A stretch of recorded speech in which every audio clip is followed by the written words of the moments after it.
dia uma polêmica. Tem pesadelos? Não, mas a gente faz maior polêmica lá em casa. Toda Que bom, dia. isso é importante. Vamos lá, irmão Paulinho. Sei que você está ansioso. Será que? A prova? Vamos lá, irmãos. Então agora aqui é a lição 2, tá bom? O que nós vamos aprender hoje nessa lição? Ainda nessa questão da origem do mal, para ficar bem enfatizado nessa questão, porque tem muita, é uma dúvida, irmãos. Pode ser que aqui não tenha essa dúvida, mas tem muita gente que vai defender que Deus é o autor do mal. Tá? Tem muita gente por aí que vai dizer, não, Deus é o autor do mal. Mas por que diria isso? Hã? Mas por quê? Qual a...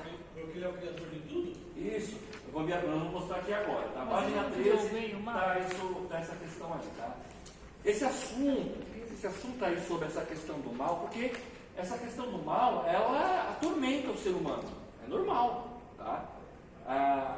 Ela é um tema assim tão profundo que criou-se um termo para falar dela, chamado Teodiceia. Tá? Esse termo foi criado em 1710 pelo filósofo alemão, eu não vou falar o nome dele, sofrimento, não vou falar porque eu consigo. Tá? O sofrimento é uma realidade tão presente entre pessoas boas e ruins que foi preciso que cunhar uma expressão chamada Teodiceia. O que é essa palavra? Essa palavra Teodiceia é a junção da palavra Theos, quer dizer Deus, mas de que? Quer dizer justiça. Justiça de Deus. Tá? Assim, a Teodiceia é a teoria, para justificar a bondade de Deus em vista da existência de maldade no mundo. Na Teodiceia, nós examinamos e exploramos argumentos que justificam a conduta de Deus no mundo. Então, por que Deus faz isso? Por que Deus permite? Por que Deus não destrói o mal? Tá? Então, essas são as respostas que a Teodiceia tenta dar. Tá? Tá. O problema do mal é o mais sério obstáculo à nossa fé cristã. Por quê? No que consiste o problema do mal? Pode-se apresentar o problema do mal a partir da enorme dificuldade de sustentar 4 proposições que eu vou mostrar para vocês aqui agora. Primeiro, Deus existe? Sim. Segunda, Deus é totalmente bondoso? Sim. Deus é todo poderoso? Sim. O mal existe? Sim. Sim. Vamos ver se depois vocês vão responder sim com tanta clareza. Tá? Então, como que eu vou sustentar essas 4 proposições? Deus existe, Deus é totalmente bom, Deus é todo poderoso e o mal existe. Tá? O problema do mal se baseia basicamente na impossibilidade de sustentar as 3 primeiras afirmativas sem ter que negar ao mesmo tempo a 4ª. Tá? Caso contrário, eu vou concluir o seguinte: se Deus existe, que é a primeira proposição, deseja todo o bem, porque Ele é totalmente bondoso, e é poderoso o suficiente para cumprir tudo o que desejar, então não deveria haver mal.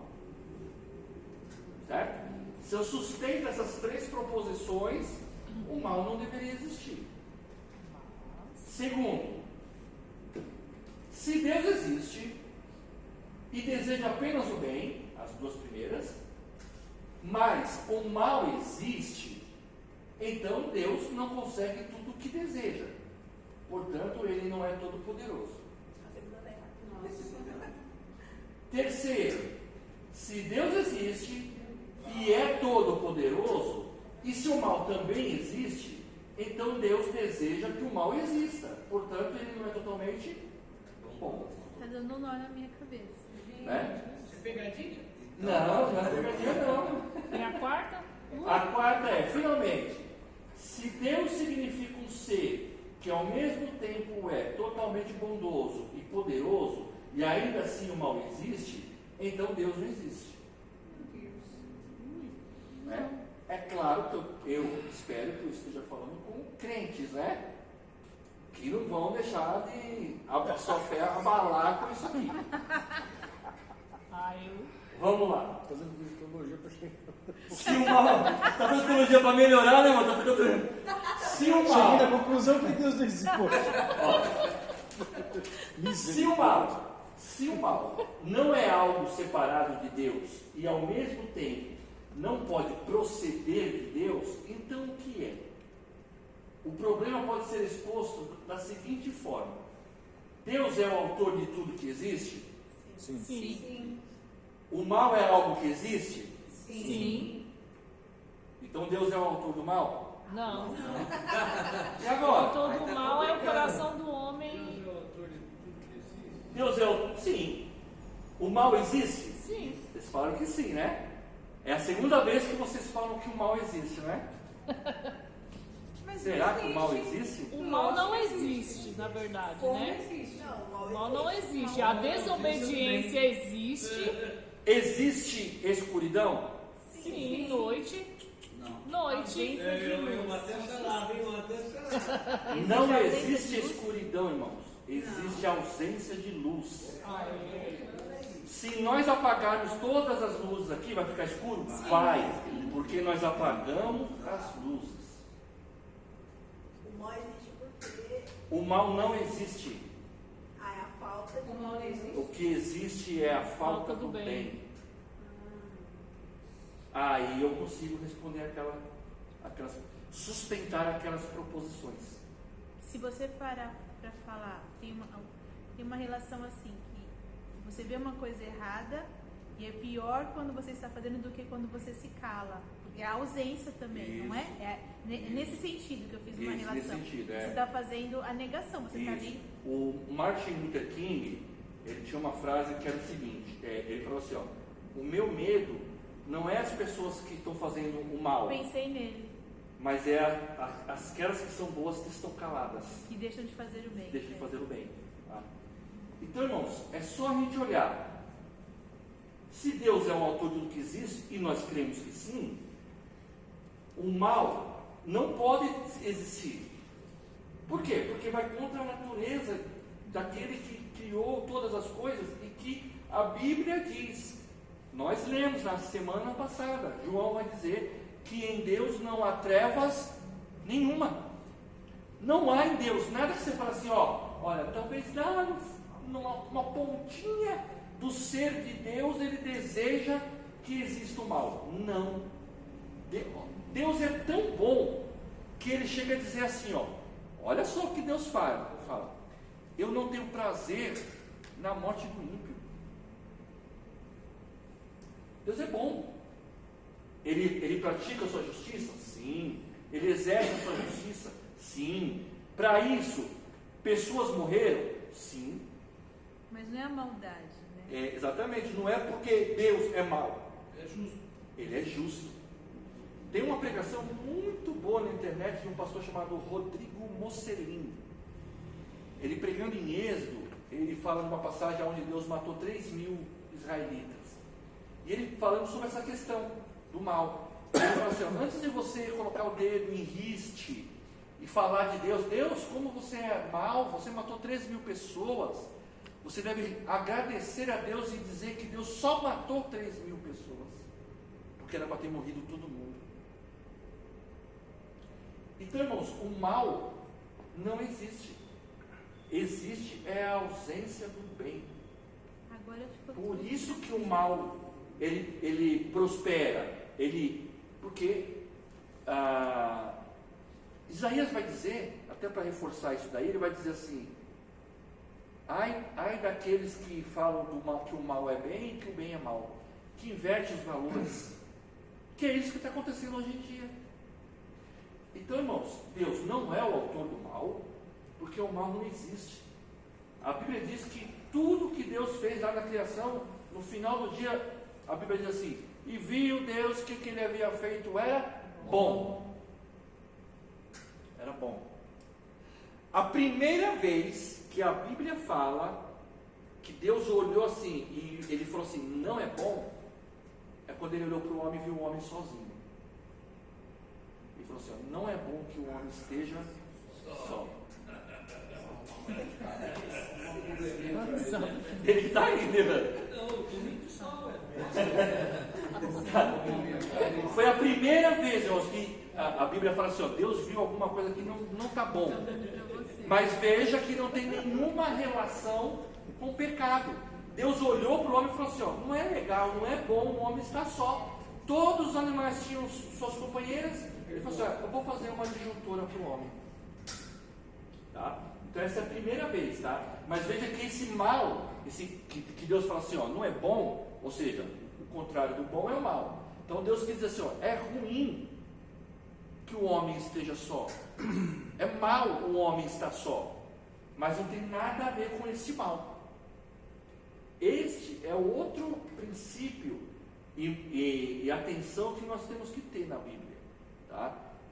Quando eu falei para os irmãos que Deus levantou o rei Ciro para libertar, está lá em Isaías 45, quando Deus levanta ele para libertar o povo de Israel do cativeiro babilônico, a expressão que está lá é assim, eu crio trevas e luz, crio a paz, a guerra, crio o bem e o mal.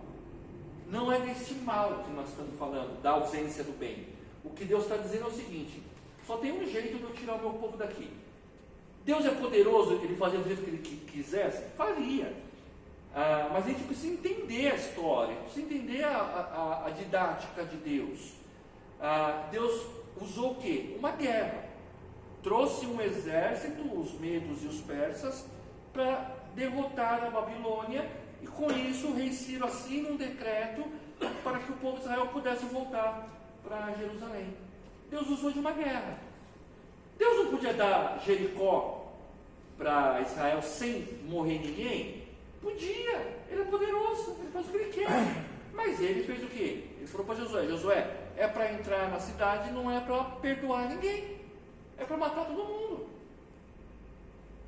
Isso quer dizer que Deus é o autor do mal? Não, ele usa do mal, que não foi ele que criou, mas por causa da ausência do bem no homem, e por isso que nós vimos aqui a extensão do mal ao longo, a ação de Satanás, né, que é o agente da tentação, na história da humanidade. Fez o casal errar, fez o irmão matar o outro, fez Davi adulterar, tentou para que o homem construísse o Torre de Babel, o bezerro de ouro, tá? Tudo isso.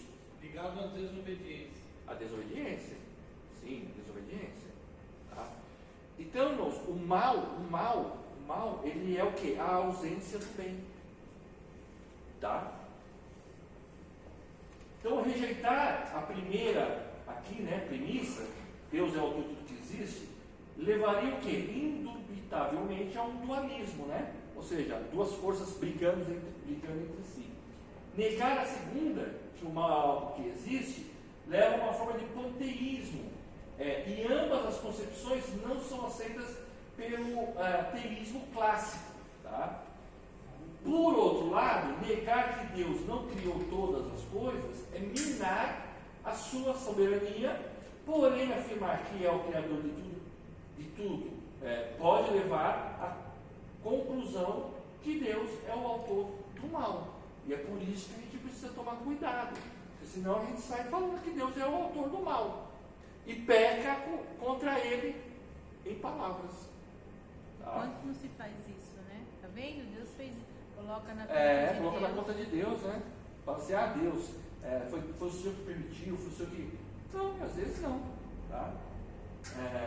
Tem muita gente colocando, tem muito ser humano, né?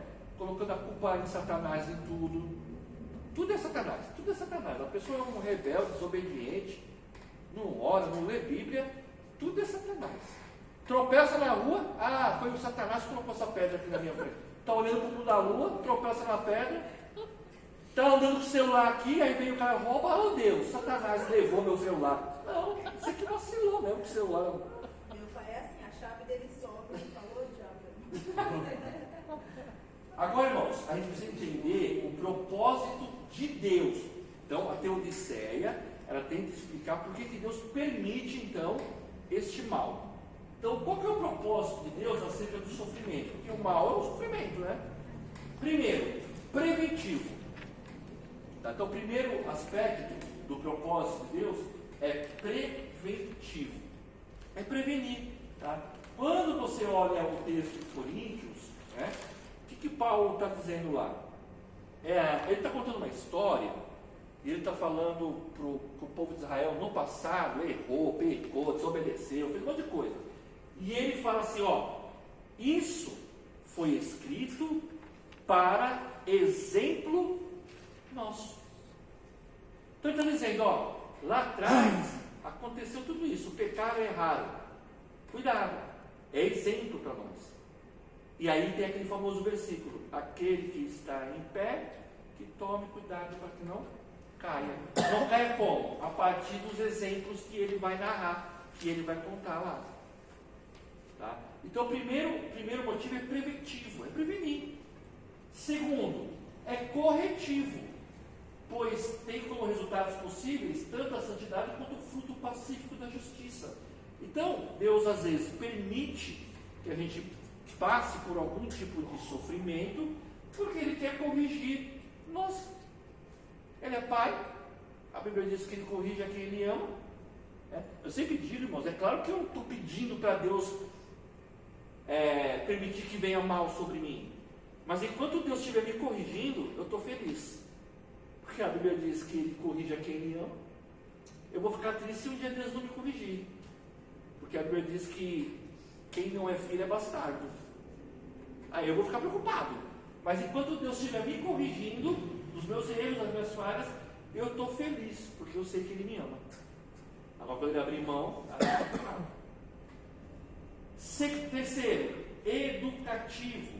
Os cristãos podem ser ampliados em sua vida espiritual pelo sofrimento. Ainda que filho, Cristo aprendeu a obediência pelas coisas que Ele sofreu. Está lá em Hebreus 5:8. Quando a gente olha para a história de Jó, por exemplo, talvez um dos exemplos, o livro de Jó inclusive, né, o livro que é mais citado quando se trata dessa questão de por que o justo sofre, já que ele era um homem justo. Por que veio tanta desgraça na vida de Jó? O texto vai dizer para nós. A Bíblia diz lá no início que Deus, logo nos primeiros versículos, Deus dá testemunho de Jó. Ele fala assim, ó, viste meu servo Jó? Ele é fiel, ele é prudente, ele é íntegro, ele se desvia do mal, né? E aí o Satanás falou que também, o Senhor dá tudo bom para ele, né? Assim é fácil servir ao Senhor. E aí Deus falou assim, então vai lá, tira tudo dele e vamos ver se ele não vai continuar sendo fiel. Deus botou a ficha ali em Jó, apostou ali em Jó. Deus sabia de Jó? Sabia, mas Jó não sabia de Deus. Por incrível que pareça, no final do livro, no capítulo 42, Jó vai dizer assim, agora eu sei, e não somente de ouvir. Percebeu? Ele teve que passar pelas experiências. Deus queria que ele passasse por aquelas experiências para que ele não fosse um crente teórico. Agora eu sei, não só por ouvir, quem é Deus. Então, educativo.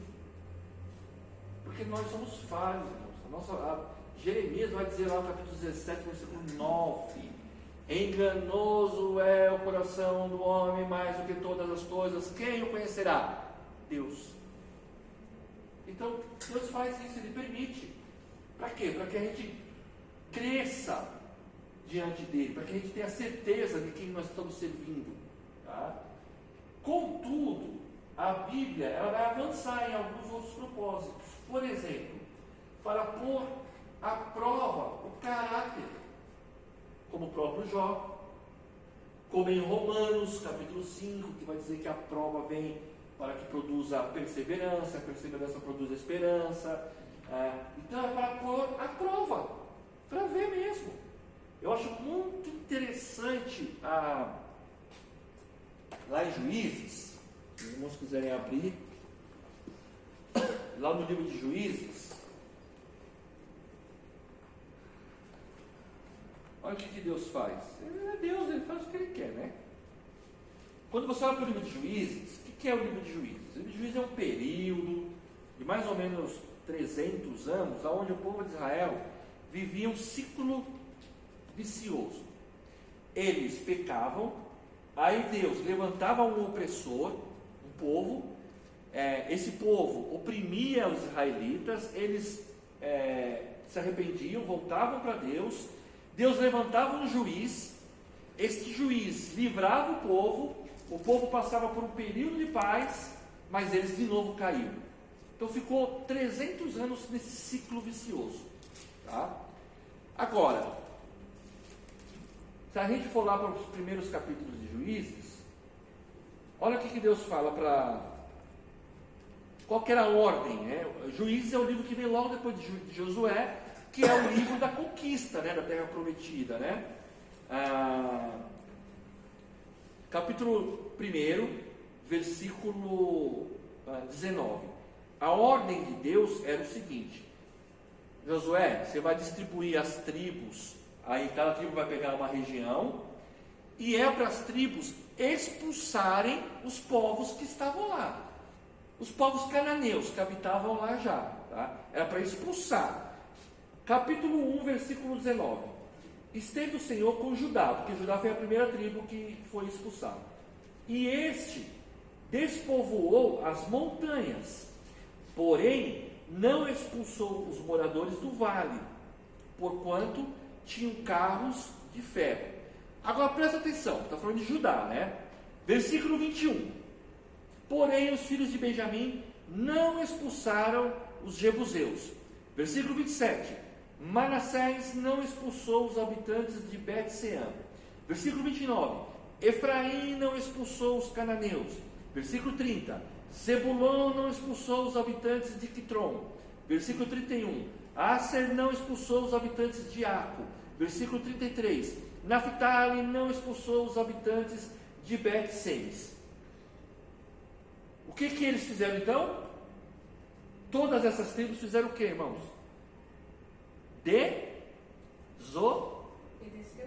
Desobedeceram a Deus, certo? Capítulo 2. Subiu o anjo do Senhor de Gilgal a Boquim e disse: do Egito vos fiz subir e vos trouxe a terra que sob juramento havia prometido a vossos pais. Eu disse: nunca invalidarei a minha aliança convosco. Vós, porém, não fareis aliança com os moradores desta terra, antes derribareis os seus altares, contudo não obedecestes a minha voz. Que é isso que fizeste? Pelo que também eu disse: não os expulsarei de diante de vós, antes vos serão por adversários, e os seus deuses vos serão laços. Deus deixou.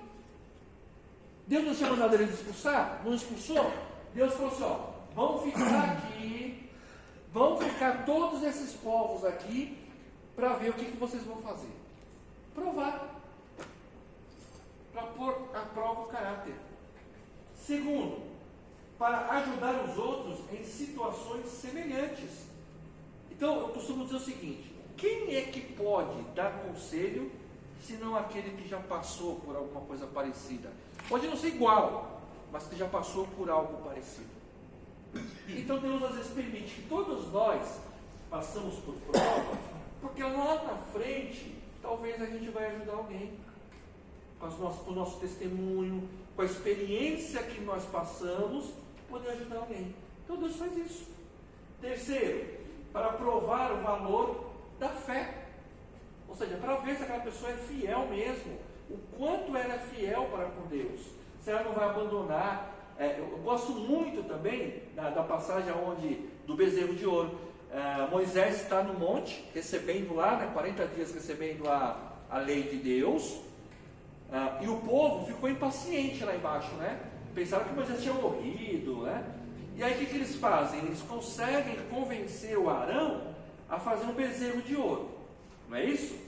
Aí vem lá, aí Moisés está esperando a lei, as tábuas. Quando Deus entrega as tábuas para Moisés, Deus fala assim para Moisés: vai, porque o teu povo se corrompeu. Vê? Agora vamos voltar um pouquinho. 3 meses antes, porque passou 3 meses só. 3 meses.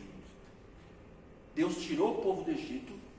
E toda vez que Deus falava para Moisés ir falar com o faraó, a ordem era: diga a faraó para deixar o meu povo ir. Povo de Deus. Mas quando se corrompe, não é mais povo de Deus. Este mesmo povo, Deus falou para Moisés: Moisés, desce porque o teu povo se corrompeu. Provar o valor da fé. Tá? Depois, para conduzir a dependência de Deus. Só tem um jeito, irmãos, do crente ele ser cada vez mais dependente de Deus. É justamente Deus permitir que venha o mal sobre ele, que venham as provas, para ele ir correndo para os pés do Senhor. Senão, com certeza todos nós ou já passamos por isso, já fizemos isso, ou a gente conhece alguém que faz isso. Quando está tudo bem, não tem nenhum problema de saúde, está tudo a maravilha, está todo mundo empregado, ó, primeiro feriadinho, não estou dizendo que é errado não, viu, irmãos? Pelo amor de Deus, tá? Eu mesmo estou programando um aí, quando der. Então, irmãos, mas pode ver, quando está tudo bem, o crente, ele agora passa por prova. É o primeiro que chega na oração. Você até estranha. Você fala assim: o que você não está? Aconteceu alguma coisa. Você até estranha. É o primeiro a chegar na oração. É o primeiro a chegar no culto de ensino. É o primeiro a chegar na doutrina. É o primeiro a chegar no culto de domingo. É porque tem alguma coisa. Infelizmente. Então, Deus permite. E, por fim, as coisas acontecem na nossa vida para a glória de Deus. Foi o que aconteceu aqui no caso do cego, né? Perguntaram para Jesus: quem pecou, ele ou os pais dele? E Jesus falou assim: nem ele e muito menos os pais dele. Mas isso aconteceu para que se mostrasse, para que se revelasse a glória de Deus.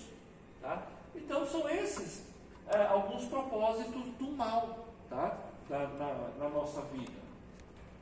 Agora, página 14, pecado original.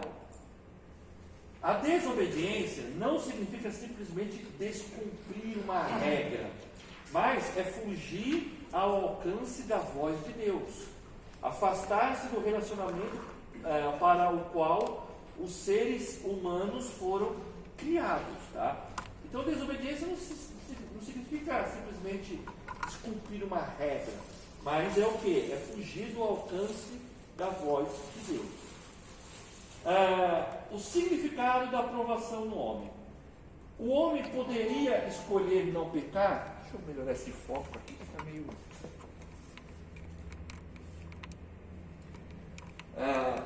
O homem poderia escolher não pecar, pois a liberdade é uma condição essencial para a responsabilidade moral. Tá? Quais são os 3 elementos necessários para haver uma responsabilidade moral? Primeiro, uma liberdade de ação. Quando Deus criou o casal e colocou eles no jardim, eles tinham a liberdade lá de fazer o que eles queriam. Tá? A consciência do que se faz. Então eles não estavam lá como robô, eles estavam lá conscientes. Tá? E uma lei que diga o que é certo e o que é errado. A lei Deus deu. Qual foi a lei? Vocês podem comer de todo o fruto de todas as árvores, menos da árvore da ciência do conhecimento do bem e do mal. Então eles tinham liberdade de ação, porque Deus não ia dizer para eles: vocês podem comer de tudo, menos dessa, se eles não tivessem a liberdade.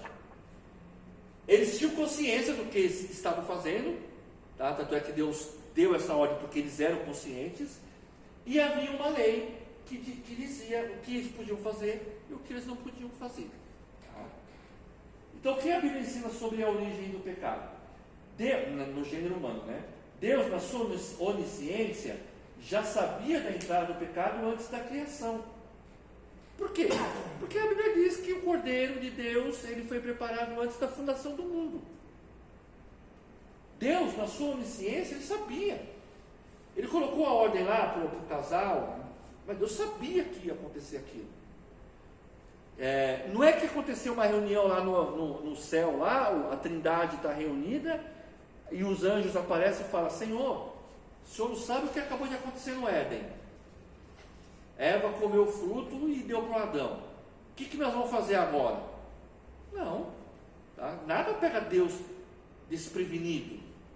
Que Deus é esse que, peraí, vamos reunir aqui o Pai, o Filho, o Espírito Santo, o que a gente vai fazer agora? Qual a solução? Não, já estava tudo determinado o que iria acontecer, tá? Então Deus odeia o pecado, e como prova disto, ele enviou Jesus, porque ele poderia muito bem falar assim: não, já que pecaram, eles vão ficar com o pecado aí para sempre, aí por problema de vocês, tá? Mas não, ele enviou Jesus. A Bíblia ensina que a origem do pecado nos homens foi o quê? A transgressão de Adão, a rebeldia de Adão, a desobediência de Adão. Então, a natureza do primeiro pecado do homem. Então, o homem era purinho, né? Coraçãozinho aqui, ó, sem nada, limpo. Aí vem a árvore, né? O fruto, né? Que não era uma maçã, tá bom?